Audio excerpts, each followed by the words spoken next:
Yeah, I know what you're thinking. You can get a job in the Middle East simply by trying or by magic, through others, or by fluke.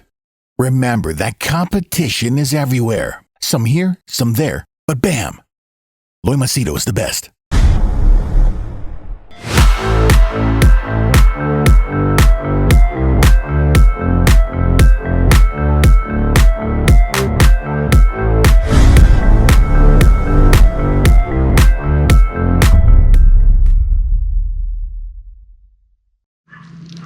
Alright, in this video I'm going to share with you an untold story of mine which, when I was in Dubai at the age of 20, how did I join Citibank? Okay, now this is without a doubt a story that goes 26 years ago, so don't mind me if I'm not able to remember or recollect certain avenues, but the reason why I'm sharing this is the most unusual story of my life. Among the many, I've always had unusual stories. This too is very, very unusual. Okay, so Citibank Dubai and what happened, but I'll just keep it for the first part. If you find it interesting, then I'll move on to the part 2 of it. Okay, so this is how I joined Citibank. Now, this is, imagine, 26 years ago, so you can literally go back in time. I remember it was September 11 that took place, no? 9/11, when I was working in Citibank. So it's before that.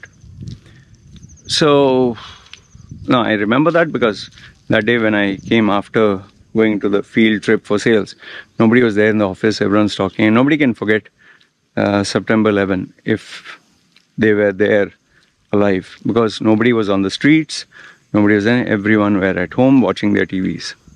Okay, so going back, this was much before that, maybe 9 months or so. So what had happened was, I'm a high school dropout, as you know. So I didn't have any credentials to get any job, and I tried hunting for a job for 2 years. So I didn't get anything. Finally, out of the blue, because in Dubai, an Indian or expat needs a visa. You need to have a visa to be in the country, or means an employer will stamp. So after searching, finally there was this place. Its name was Dina Al Safa. This is another story which I'll keep for later. Today its name is House of Sound. The shop is still there. It is a small shop, single shutter. Today maybe it's 2 or 3. Single shutter, where this owner used to go to Bangkok, Thailand, Malaysia, all these places, and get home theater systems, Denon, Onkyo, Philips, Sony. He used to get the amplifier, he used to get the DVD player. You remember those days, DVDs had a zone.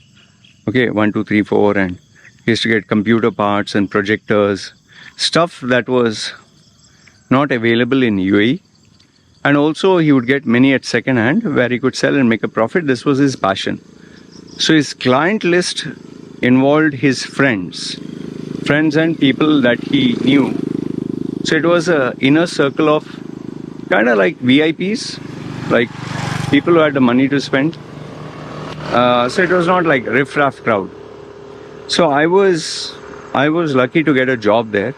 He's a very nice man. I have nothing but respect for him. Little grumpy, tall guy. I don't know if I should say his name. His name was Wakar. He used to work for Emirates Airlines. Gem of a human being. Okay, so I'll keep that story separate. Okay, so anyway, he had given me a job, but then my heart, initially I enjoyed being in that shop, and it was the easiest thing to do, sit down, and whole day I would use a computer, play games. There was a computer inside, and chat with the girls in ICQ. You can Google search what is ICQ. It was a chat app. There was no Facebook, no MSN Messenger was there, and Yahoo Chat. Okay, and ICQ. Anyone who remembers ICQ, just put down. Whenever you received a message, you get that. So it was fun. I had my Alcatel mobile phone, which was so old. with a rubber antenna. And there was nothing. There's just a display. Teet, teet, teet. I wish I'd kept that phone here. Okay, so now after working there, initially I enjoyed it. But then next to that, in Karama, if you're in UAE, Dubai, in Karama there's a place called Karama Shopping Center and Al Attar Shopping Center. Now, why I'm telling you all this, it played a vital role in the story. So there was this owner of Al Attar Shopping Center who used to have maybe some magic shows or magicians, because these two malls were competing. Karama Shopping Mall would compete for the Indian Malayali crowd, South Indians with gold shops and all that. Al Attar would compete for the Filipino and Arabic crowd. So he wanted a slice of the business of the Indian crowd.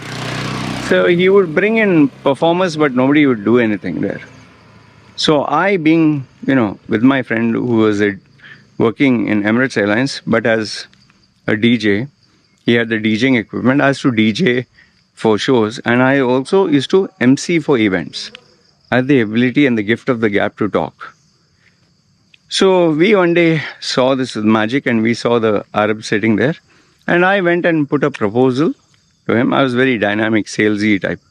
So I suggested, please, why don't you, we can do one show.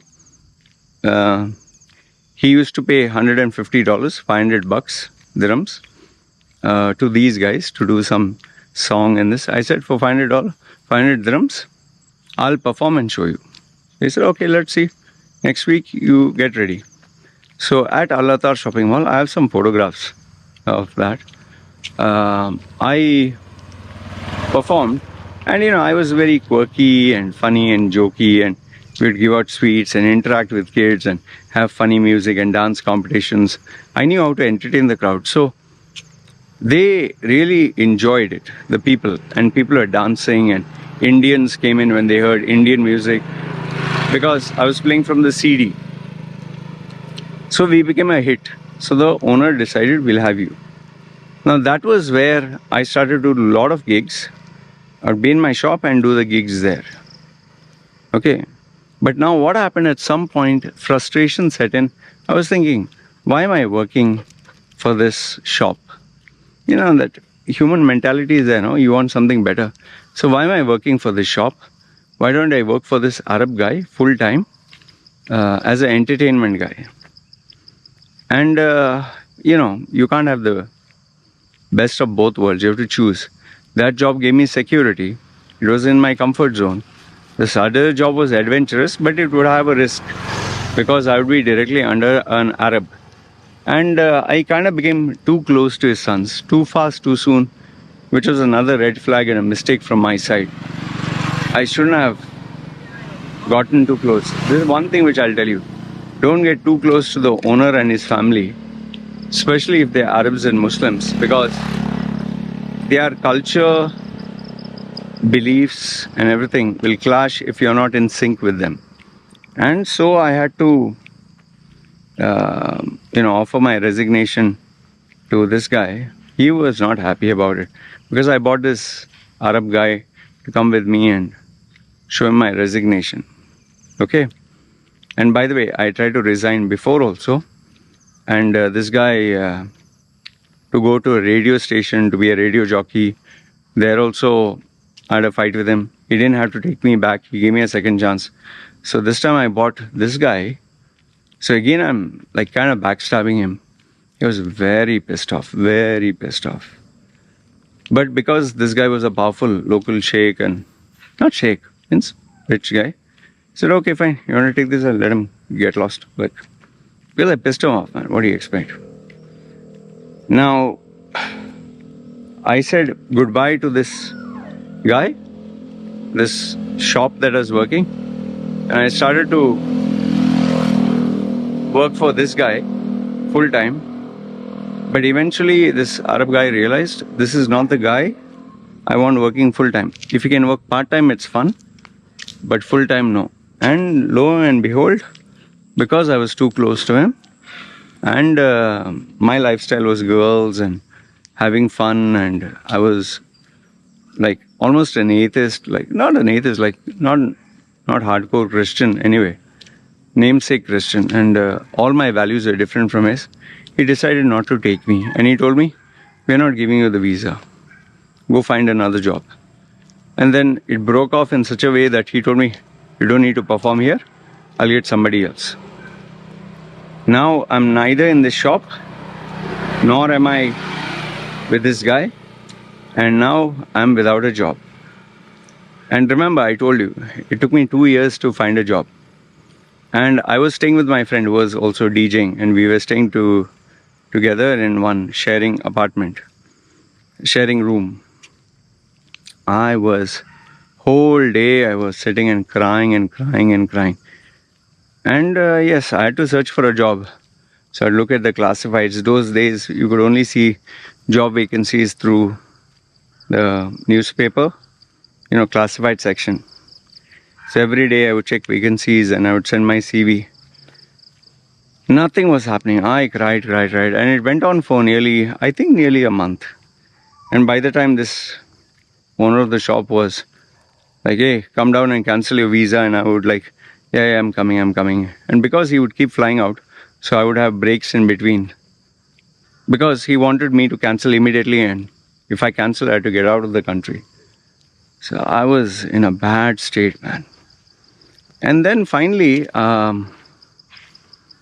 would say, there was this one event that came up, Change Your Life in 7 days or something. There was a guy from Singapore with an Indian name. He said, "Come for a free seminar, how you can change your life." And I was, very much into the self-improvement genre. Tony Robbins, Robert Sculler, Dale Carnegie, the evergreen good old classics. These authors, you can Google their name. Tony Robbins, Dale Carnegie, Robert Sculler, Norman Vincent Peale, The Power of Positive Thinking. So, hey doggy. So these guys, as to read their books, I was very much into the self-improvement genre. So when I saw this seminar, which can change your life, achieve your dreams, all that bullshit that they normally give. And he said, free seminar.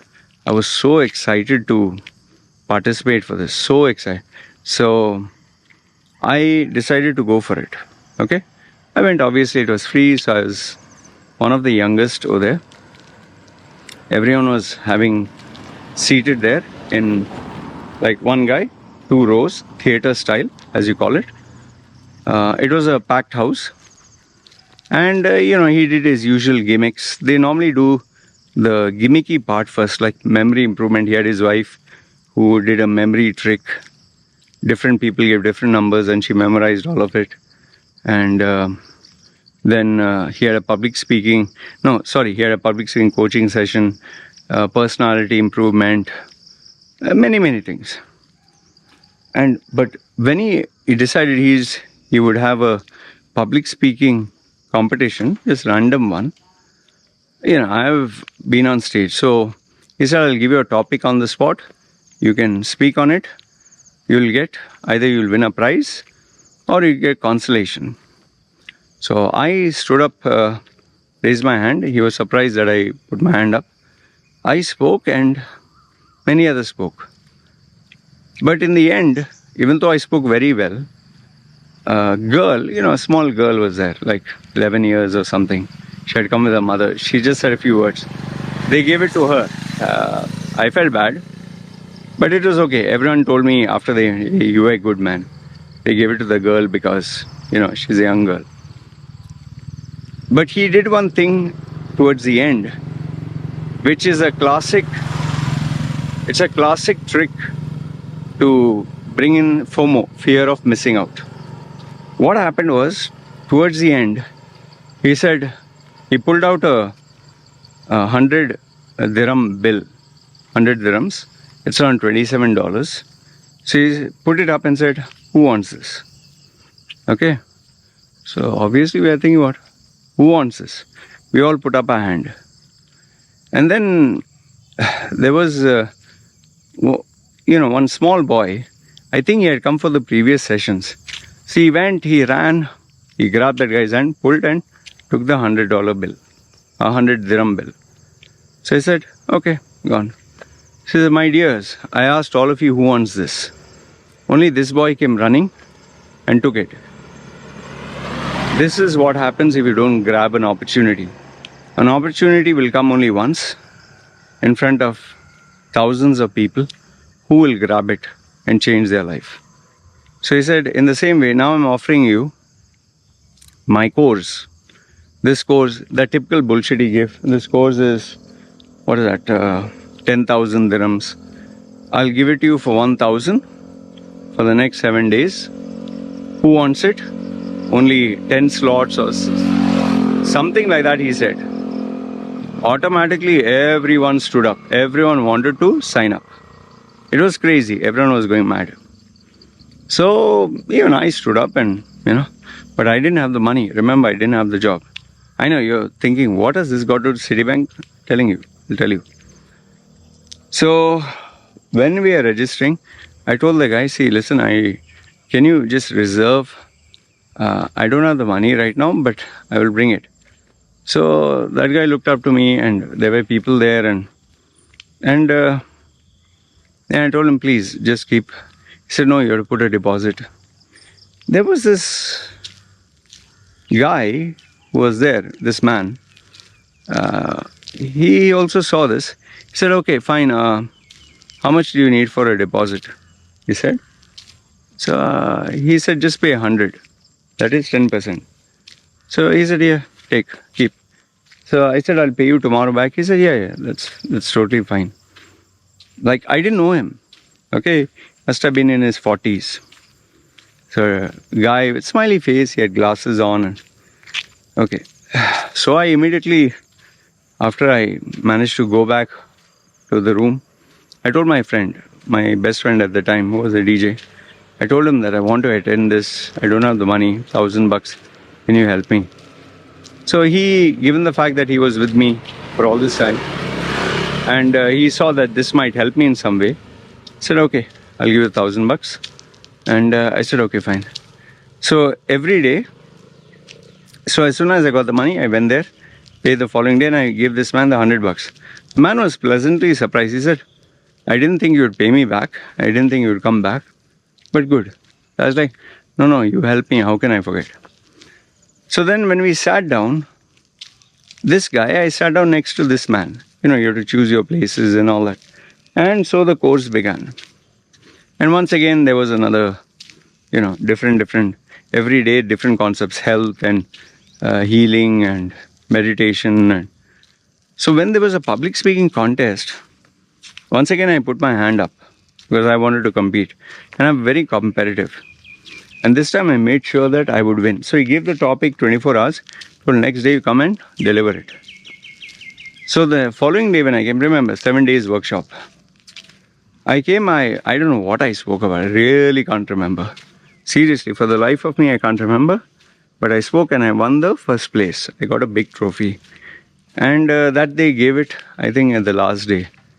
And, I was very happy. And the guy sitting next to me was very proud of me. He was like, very good job. And, I used to keep joking with him about so many things. He used to keep laughing and laughing and laughing. I used to entertain him like crazy. I forgot to tell you one thing. During this time, of the 7 days, there was a vacancy in Citibank, which was for a sales executive. And, I was always applying. So I finished applying for this. I went and hand delivered my resume. And then I came back. So towards the last day, as we were about to leave, last day, so, people were just interacting with each other. So I told this man, he was like, what do you do? And, after I won the trophy, I told him I am without a job. I'm searching for a job. And I told him I applied for Citibank. He's saying, Citibank, okay. He's saying, where in Citibank? And I told him, the sales department. Who did you give the CV to? So I told him, I give it to HR and all that. And I think the lady's name was Janet. Yeah. Oh, okay, fine. I said, why, somebody there? No, I have a few people. Let's see what I can do. And he took my number, everything fine. And I didn't think much about it. Okay? And after the session got over, went home. To my surprise, after the session got over, the following day I get a call from Citibank. We have got your CV here. Can you come down for an interview? I was like, yeah, sure, I'll come. I came immediately. So we were there and all that. And, they didn't have an interview per se. It was directly HR. She just asked me, when can you join and all that. Now remember this, to join Citibank, as it is thousands of people give their CVs, you have to go through the preliminary testing. That is, I don't know, they will give you some basic written test, the psychological evaluations or IQ test. And then they'll speak to you first and filter the candidates. Then they'll go to the second round. Second round, maybe someone senior, and finally the final round. I straight away moved to the final round. And it was not making sense. So finally this lady, when I asked her, I told her, in Citibank you have to go through all these tests, right? Said, yeah, you met Raja Manar. He called us and told us to process your thing. It's like, who's Raja Manar? Okay. And before I could ask her that, in walked in one other person. I can't remember the person's name. And said, a couple of questions to ask you about your sales experience. So I just rattled off whatever I could. I've been doing sales in the shop and selling this and that. And then this person asked me, so where did you meet Rajamana? I was like, who's Rajamana? He's saying the guy who you gave your CV to or spoke to about. And then I remembered, oh, it was the same guy, because he gave me his name as Raja. He didn't say Raja Manar or all that. Raja, something he gave me, some nickname. So I was like, okay, but then I asked him, who is he? He said he is I don't know the exact designation. I think he was a country head or marketing director or some. He was at the top level. And I was like, oh, okay.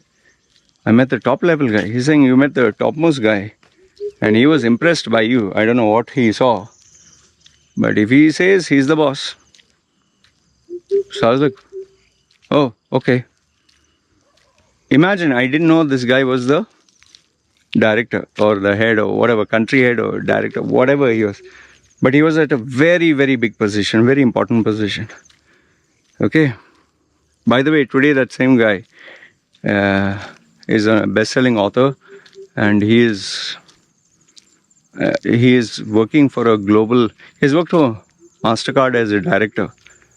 He's a legend in the marketing field. He has been interviewed globally, newspapers. I think he finally moved to the US or something. But when I Google search, he's a best-selling author. He's also interviewed in various podcasts. He's like the ultimate in marketing. So it was so humbling for me to know, sheesh, I met a person like this. The only thing I felt really jack shit about is he's uber successful. Uber, it's like a Mark Zuckerberg, like that. If you met Mark Zuckerberg in your dorm room, and next thing you know, he's a multi-billionaire. So he's not a multi-billionaire, but he's a global icon. He's a brand in marketing, which is one of my favorite subjects. So I was shocked when I Google search lately, Raja Manar. Okay, so coming back to the story. So because he recommended me, I bypassed everyone, and for formality's sake, they took my interview. They took the IQ and all that. And I think I don't know if I failed or got basic marks. Okay, whatever. Still, they made an exception for me. Only thing was joining them, my old employer refused to say anything good about me, or he refused to respond to the email request because they'll do a verification. But they bypassed this also. Because they need a letter from the old employer that he worked and all that. My old boss had pissed him off so badly, he didn't want to write anything. I couldn't say that Alatar Shopping Mall because I never worked for them. I had worked freelance. So I started to work. Now, this is not where the story ends. It actually becomes bad to worse after this. Became a massive disaster. Massive. It was, I would say I'm to blame for this, and hi doggy, how are you? Yeah, no need to be angry. I'm not doing anything. So what happened was, you wanna come? Okay, so what was a massive disaster? What did I do? That itself, I'll make a separate video, only if you guys are interested. So what I suggest is, I think I need to give these dogs a little fear. Come here, come. Now I'm chasing the dog. Now see, they're silent because they know now I'm chasing the dog. So come here, come here.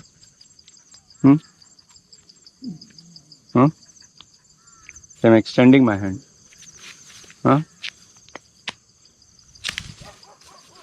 Hey, how do you chase a dog?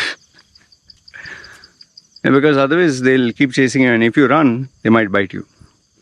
Anyway, so yeah, I'm not saying this as clickbait, but I absolutely messed it up big time, very big time. And later on I was asked to resign, where the sales director literally begged me and said, please leave. What happened over there, if you're interested, I'm serious, if you're interested, I'll make a separate video on this, and that will be the part 2. Okay, so let me know what are your thoughts in this video. And if there's one thing I would say through this video is, I'm grateful for the kindness of Mr. Rajamanar. Good human being, very good human being. He didn't have to believe me, he didn't have to help me, he didn't have to assist me. But because of what he did, the first chapter of my life, I was able to work in a multinational giant and experience what a professional environment, from being a high school dropout to working in a shop to straight away going to Citibank. Anyway, so yeah, ask your questions, put it down below, and let me know, seriously, let me know if you're interested in part 2. Interested in part 2 of the Citibank story, where how it became a disaster for me and how I massively fucked up. Massive. Which is a matter of shame. So let me know in the comments below. Okay? Guys, take care. This is me signing off. Ciao.